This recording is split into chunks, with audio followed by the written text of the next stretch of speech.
মোদের কচি কাঁচাদের আদ্যকার নাট্য নিবেদন, গুরুদেবের কবিতা অবলম্বনে জুতা আবিষ্কার। 1304 বঙ্গাব্দে রচিত। 1305 বঙ্গাব্দের জ্যৈষ্ঠ মাসে ভারতী পত্রিকায় প্রকাশিত হলো জুতা আবিষ্কার। আলোড়ন পড়ে গেল চারিদিকে এ কাহিনীতে। আমাদের জানা ছিল না যে হবুচন্দ্র রাজা আর গৌবচন্দ্র মন্ত্রীর টানা ব্যর্থ প্রচেষ্টায় বাঁচে একজন দরিদ্র মুচির জুতা আবিষ্কার। ইতিহাসে এই কাহিনী নেই, সেই থেকে এই কবিতাও ইতিহাস। ইতিহাসের পাতায় লেখা থাকে নানান বৃত্তান্ত। আসুন শুনে নিই জুতার আদি কথা। সবচেয়ে প্রাচীন 15,000 বছর আগে আদিম মানুষের পায়ে ছিল পশুর চামড়া জড়ানো। 5,000 বছর আগে তুষার যুগে মানুষেরা হাড়যুক্ত চামড়া পরে জুতো পরত উষ্ণতার জন্য। এশিয়ার চিত্রকর্মে পাই কাঠের জুতার প্রচলন।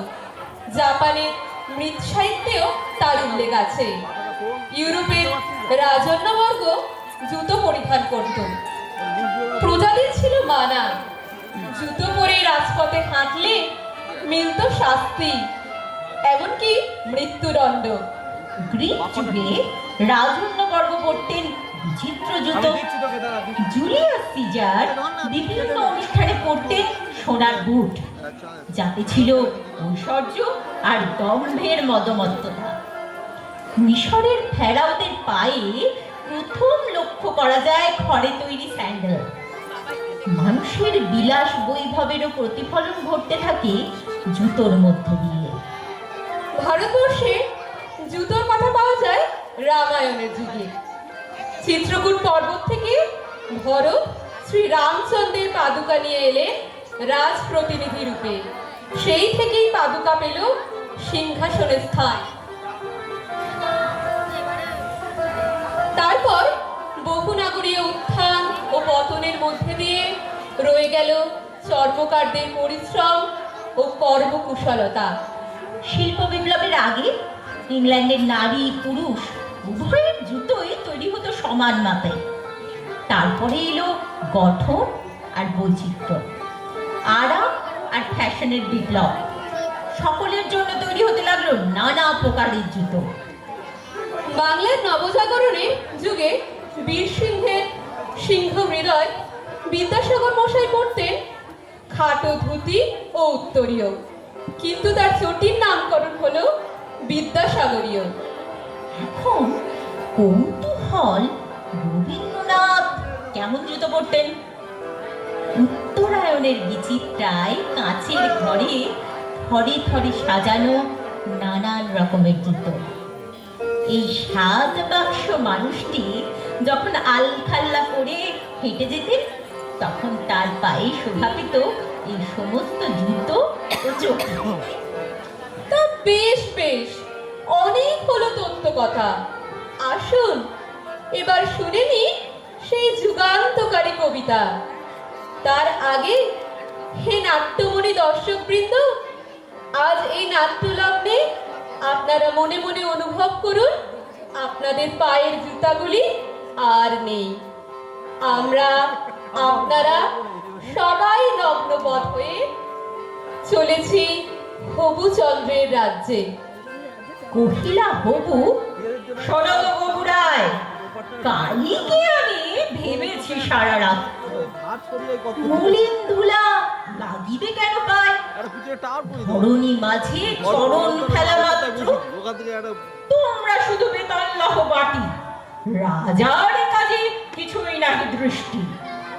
আমার মাটি লাগায় মোরে মাটি, রাজ্যে মোর একই অনার সৃষ্টি।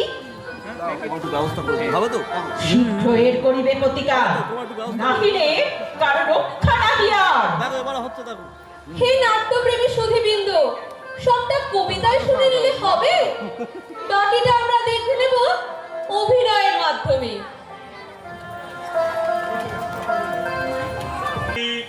মহামন্ত্রী হবুচন্দ্র রায় দর্শন হেতু আসেন রাজসভায়। মহারাজ আমায় স্মরণ করেছে? আপনি ঠিক ধরেছেন। তা স্মরণ করার কারণ? আমাদের বলা বারণ, মহারাজ বলবেন নিজের মুখে। নিশ্চয় কি অসুখে? মহারাজের অসুখ? হায় হায়, এমন কথা তো শুনি নাই। শোনো মন্ত্রী, কাল সারা রাত ঘুম নাই। ঘুম নাই? হায় হায়, এই একটু দেরি হবে, নাটক চলছে রাত। দু চারজন বদ্যি ডাকায়। আহা, কথাটা তো শোনো, ব্যামো নাই কোনো। সারা রাত ভেবেছি কথাগুলো। আমার রাজ্য, আমার মাটি, শাসন বসন পরিপাটি, তবু কেন ফেললে পা, ধুলোয় পড়ে ওঠে তা। রাজার মাটি, রাজার পা, ধুলোয় পড়ে ওঠে তা। হাজার হাজার পণ্ডিতার যন্ত্রী, ইচ্ছে খুশি তোমার মতো মন্ত্রী, আইনে করা মানুষ এতগুলো, তবুও পায় লাগছে আমার ধুলো। হ্যাঁ, দিয়ে বেতন কেবল বলো, রাজার কাছে মন নেই তো কোনো। সত্যি তো তাই, এ কথা তো ভেবে দেখি নাই। রাজার পায়ে ধুলো অন্যায় ভারী। অতএব প্রতিকার বাড়াবাড়ি। মহারাজের ধুলার মলিন পা বারে বারে মুছে দেবতা। মহারাজ, এ কি আর কঠিন কাজ? থাকেন যদি অন্তপুরে, ধুলো থেকে অনেক দূরে, মাটিতে যদি আর না পড়ে পা, তবে তো আর ধুলোই লাগবে না। বাহ বাহ বাহ বাহ বাহ, ধুলোর ভয়ে থাকি যদি সরে, রাজকার্য চলবে কেমন করে? তোমার মতো মন্ত্রী গোটা চার থাকলে হবে রাজ্য ছাড়খাড়। শোনো মন্ত্রী, সোজা দিচ্ছি বলি, শীঘ্রই ভিড় না হলে মন্ত্রিত্ব ছেড়ে দিয়ে আস্থা বলে ঘোড়া দেখবে গিয়ে। মন্ত্রীর পদ ছেড়ে দিয়ে অশ্বশালায় থাকবে গিয়ে। মন্ত্রীর পদ ছেড়ে দিয়ে অশ্বশালায় থাকবে গিয়ে। হায় হায়, এখন কি করে উপায়? মন্ত্রিত্ব ছেড়ে দিয়ে আস্থা বলে ঘোড়া দেখবো গিয়ে? না না না, তার চেয়ে ধুলো তারাই আগে, দেখি ধুলো যেন না লাগে পায়ে। চলো মন্ত্রী গৌরাই, দেশ থেকে ধুলো তারাই। কি হয়েছে? সকাল থেকে বারে বারে যাচ্ছে দেখে থমথমে মুখ। হলো কি? অসুখ? অসুখ নয় কিন্তু ভয় ভয়, পধারাবার ভয়। পথারাবার ভয়? তিলে ফোটা কয়। মহামন্ত্রী গুগুরাজ বুদ্ধিতে যায় জোড়া নাই। সে পথারাবার ভালো লাগে এমন কথা শুনি নাই। সত্যি তাই, মহারাজের ঘুম নাই। ধুলো তার লাগতে পায়, শীঘ্রই তার বিহিত চায়। কোনো উপায় না হলে তার মন্ত্রিত্ব থাকবে না। পাবো পাবো ঘোড়া দেখাশোনার কাজ, বলেছেন মহারাজ। বটে বটে বটে, এত কথা তোমার ঘটে, তবু জানো না কি উপায়ে ধুলো লাগবে না ভাই? তাই তো মুশকিলে পড়েছে গিন্নি। বুদ্ধিগুলো কিলবিল কিলবিল করে প্রতিদিন, কিন্তু এ সংকটের সময় হাই বুদ্ধিরও দেখা নাই। এত বড় দেশ, ধুলোয় ভরপুর, এত ধুলো কেমন করে করি দূর? হায় হায় হায়, শেষ পর্যন্ত কিনা অশ্বশালায়। আহা, অত চিন্তার কি আছে? একটা উপায় আছে আমার কাছে। উপায় আছে? বলো বলো, শীঘ্র বলো। বলবো, আগে রাজার কাছে চলো। তোমার বিয়ের কাজটি?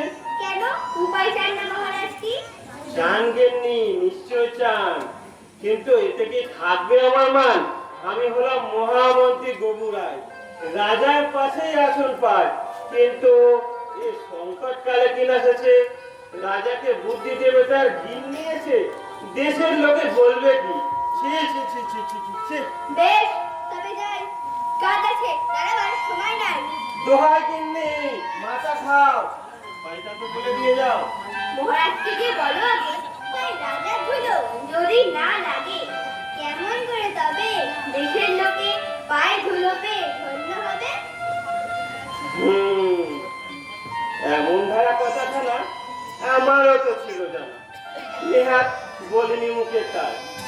তুমি কাজে যাও, যাও যাও, আমি রাজসভায়।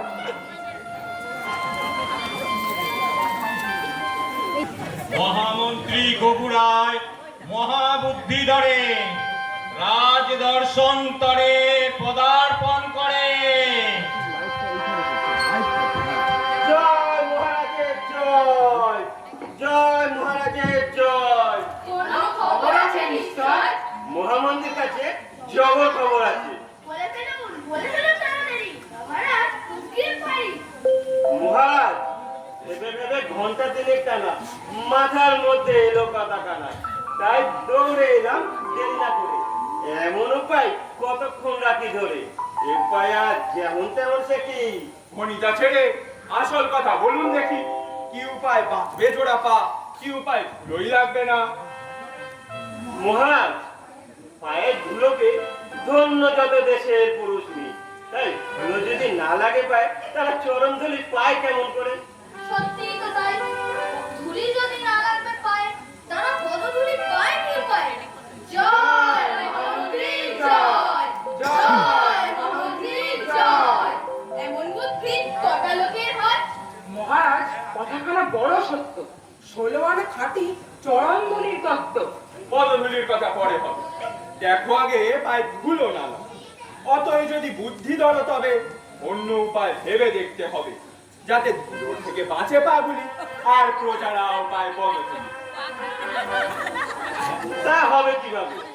ধুলো লাগবে না পায়ে, অথচ পদধূলি পাবে। শোনমন্ত্রী গবুরায়, আজই এর বিহিত চাই। দেশের যত জ্ঞানীগুলি হাজির করো আজ এক্ষুনি। আছে যত পণ্ডিত আর বিজ্ঞানী, মাইনে করা আছে যত মানি। ছাত্র থেকে পুঁথি খেটে দেখুক গুণে গন্ডি কেটে, ভেবে দেখো কেমন করে বাঁচবে পা, নইলে কারো রক্ষা থাকবে না।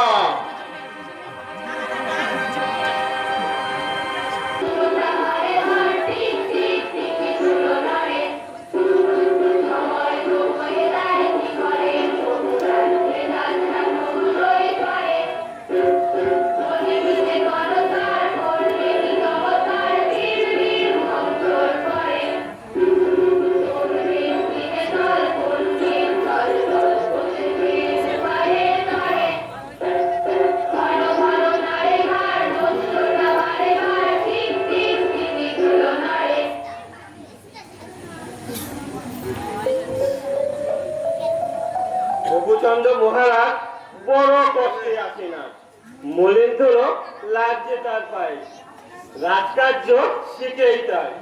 কি করলে রাজার পা ধুলো থেকে বাঁচবে তা, ভেবে দেখতে উপায় তারি, করেন রাজা আদেশ জারি। না না না না না, এই অনাচার সহ্য হয় না। রাজার পায়ে ধুলো, এ তো প্রাণে সয় না। এসব কি আর সহ্য হয়? না না না না না, কখনো নয়, কখনো নয়। এই ধুলো রাজার পা, ওই ঘোড়া কথা। মন্দ বলেননি কথাটা, এক তুল্য রাজার পা ধুলোয় ভরে ওঠে তা। ভেবে দেখুন কি উপায় ধুলো আর লাগবে না পায়ে।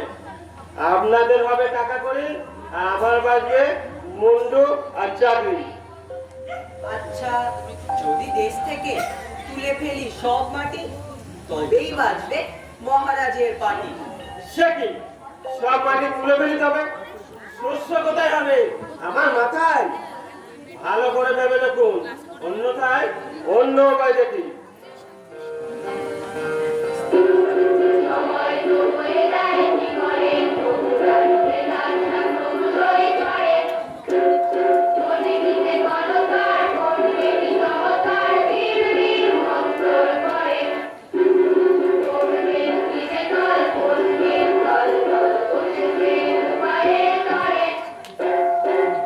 ভালো নারে হার বস্ত্রটা বারে বার ঠিক ঠিক ঠিক ঠিক হলো না।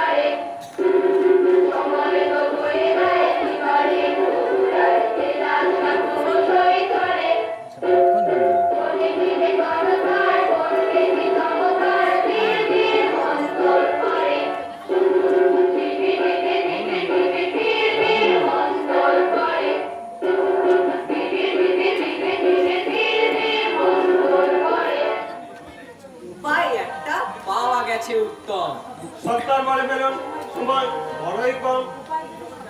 উপায় যদি সঠিক না মেলে অন্য কারোর সাহায্য নিতে হবে। আপনাদের হবে কারাবাস, আমার হবে সর্বনাশ। আহা, তো চিন্তার কিছু নাই মশাই। আমরা ঘুরে দেখলুম সবাই, বাজবে রাজার পাগুলো, যদি ছাড় দিয়ে দূর করে দিল।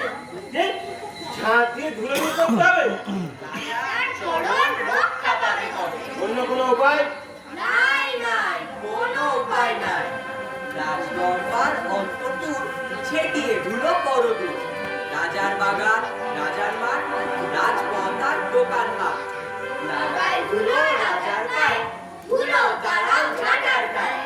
লাগায় ধুলো রাজার গায়ে, ধুলো তারাও ঝাঁটার গায়ে। এমন তোর উপায় জানা অনেক আগে ছিল আমার জানা।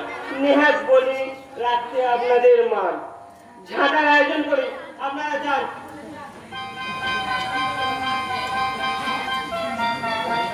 কথায় মন্ত্রী নিয়ে সাথে ঢোকো, ঝাঁটা দিতে আদেশ দিলে সাড়ে 16 লক্ষ। সাড়ে 16 লক্ষ, লাফে লাফে কর্মী এলো গণভোমা ঢোকো, ঝাঁটা দিতে আদেশ দিলে সাড়ে 16 লক্ষ। সাড়ে 16 লক্ষ, থাকলো ধুলো পথ ফাঁকা, থাকলো রাজার ঢোকো, ঝাঁটা হাতে কর্মী এলো সাড়ে 17 লক্ষ। সাড়ে 17 লক্ষ, নাকে ধুলো চোখে ধুলো, টাকা লোহায় ঢোকো, ঝাঁটা হাতে কর্মী এলো সাড়ে 17 লক্ষ। সাড়ে 17 লক্ষ, রাজার চরণ আপায় ধুলো একমাত্র ঢোকো, 17 লক্ষ। সাড়ে 17 লক্ষ, রাজার চরণ আপায় ধুলো একমাত্র ঢোকো, ঝাঁটা হাতে কর্মী এলো সাড়ে 17 লক্ষ।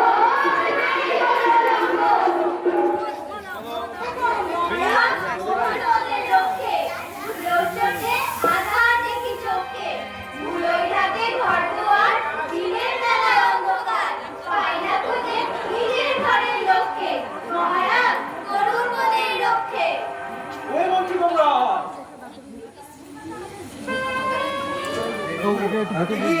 গোটা রাজ্যই ঢেকে দিলে এমন ধুলো দিয়ে। ঘরে ধুলো বাইরে ধুলো, পাঠশালার বাজার ধুলো, ধুলোর চোটে বন্ধ আর চোখ মেলতে শুধুই ধুলো, ধুলোর ভয়ে কানে ধুলো নাকে ধুলো। মহারাজ, এমন ধারা চললে পরে রোগ বাড়বে ঘরে ঘরে।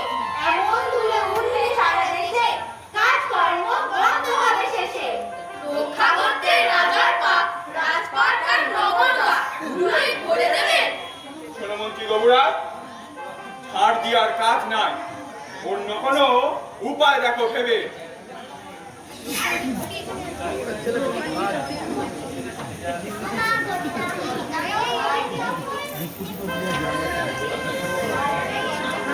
হাই রে, অন্য উপায় কোথায় খুঁজে পাই রে? শোনো মন্ত্রী গোবরাজ, এবার সত্যি সত্যি তোমার রক্ষে নাই।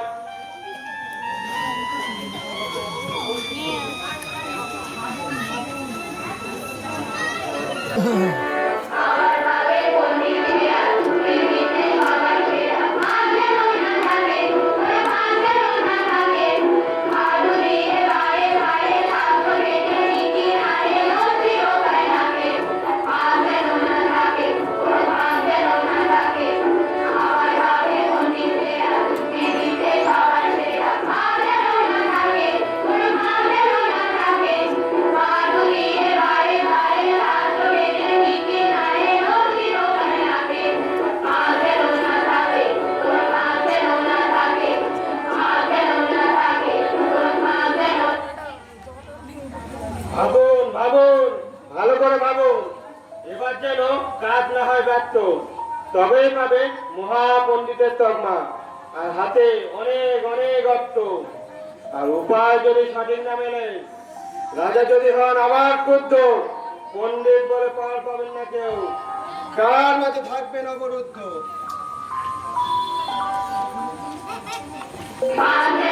থাকে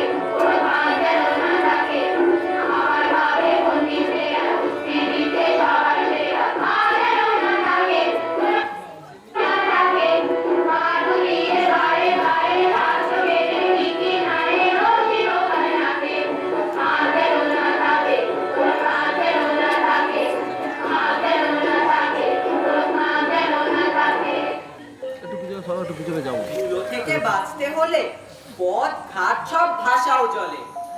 যদি জল ছিটিয়ে ভিজিয়ে রাখেন রোজ, তখন সব রাস্তাঘাটগুলো ঠিক আছে, মোটেও ঠিক আছে। উড়বে না কোয়ার।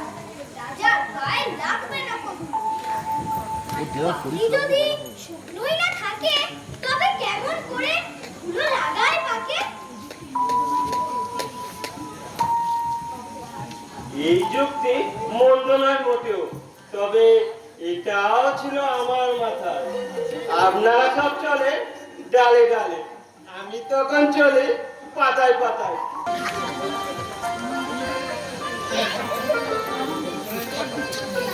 সাব্বাস বন্দি গবুরাজ, এই একটা বুদ্ধি তোমার মাথায়।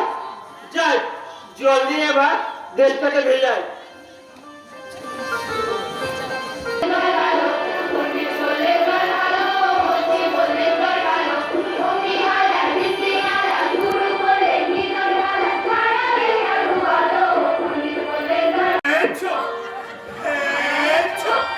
ওই মন্ত্রী বাবুরাজ, আগে যাই।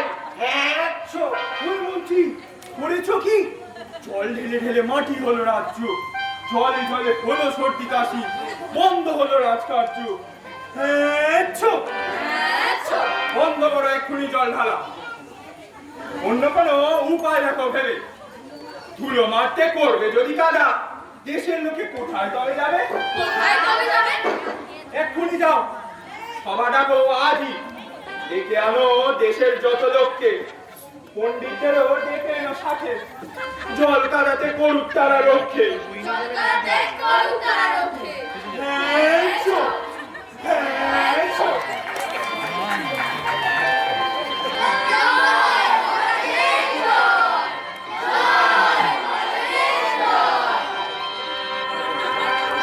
কি হয়েছে বাবু? আর নাটক চালাচ্ছি বারবার বললাম তো, কি হয়েছে বলতো? তোর দাগ আছে, নাটক করে বউ সব ফোন করে সকলকে নমস্কার। প্রোগ্রাম চলছে দাঁড়া। এই সংকটকালে কি করা দরকার আপনারাই ভেবে দেখুন সকলে। কি করলে থাকবে না আর ধুলো, দেশও ডুববে না জলে? মহারাজ, এই পণ্ডিতদের যখন ভরসা করে ডেকেছেন, তখন উপায় তো একটা বলতেই হয়। কি বলেন সকলে? বলতেই হয়, বলতেই হয়। যদিও তা ব্যয় সাপেক্ষ, তবে মহারাজের কাছে তা কিছুই নয়। কিছুই নয়, কিছুই নয়। ব্যয়ের কথা ভাববেন না মোটেও। উপায় যদি মনের মতো হয়, খরচ করতে করবে না কেউ মানা। মহারাজ, গোটা দেশটাকে যদি চামড়ায় ফেলি মুড়ে, রাজার চরণ রক্ষা পাবে তবে। ধুলো কাদাও থাকবে অনেক দূরে। কি বলেন সকলে? ধুলোকাদাও থাকবে অনেক দূরে। বাবা বাবা বাবা, এই না হলে পণ্ডিতদের মাথা। হ্যাঁ, কে আছিস? চামড়া থেকে আর শুরু করি আজই চামড়া পাতা। মহারাজ, এই যুক্তি ছিল আমারও জানা। আজ তো মুখে আর একটু হলে এই বলবো বলে যেই খুলেছি মুখ, পণ্ডিতেরা অমনি দিলেন বলে। মহারাজ, আমরা সাধারণ প্রজা এই দেশে, আপনার শাসনে আছি সুখে। মনেতে জেগেছে এক কথা, কেমনে আনি এ ছোট মুখে?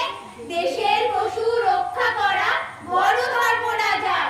চামড়া দিয়ে দেশ মূল্যে মরবে পশু হাজার হাজার। সত্যি কথাটাই, চামড়া দিয়ে মুড়তে বলে দেশ, এটি অধর্মের এক শেষ। আমিও তো তাই বলি, যদি পণ্ডিতের কথা শুনি তবে অধর্ম হবে। ধুলো তাড়াতে কি করি তবে? ঠিক আছে, ভাই বেশি দাও।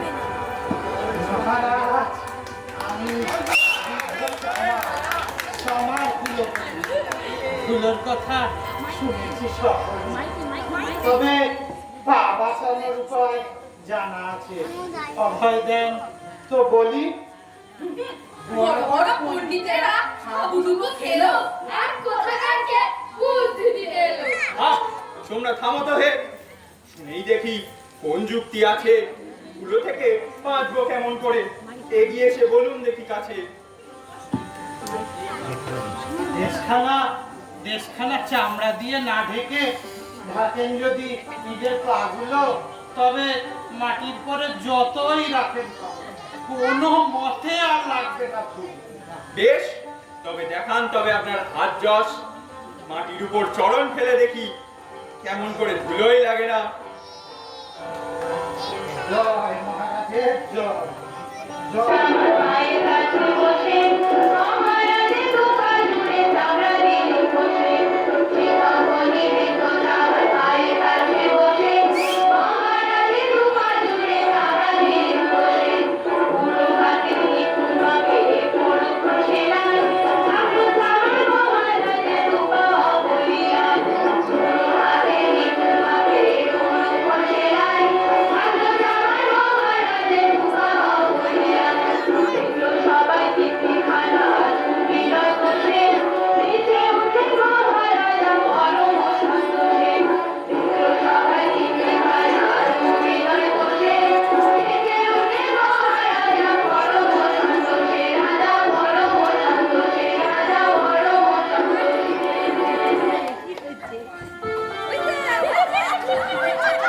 বাহ, বাহ, চমৎকার!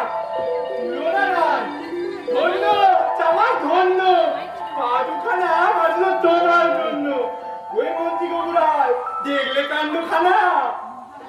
মহারাজ, এ তো আমারও ছিল জানা। এই আবিষ্কার আমার। চুরি করে পাড়া তুলে এ বেড়াচ্ছে আমার। বেটাকে তোদের শুলে চড়ায়। আমরা সবাই বুঝেছি গবুরায়, তোমার মতো বুদ্ধি আর কারণ নাই। তোমার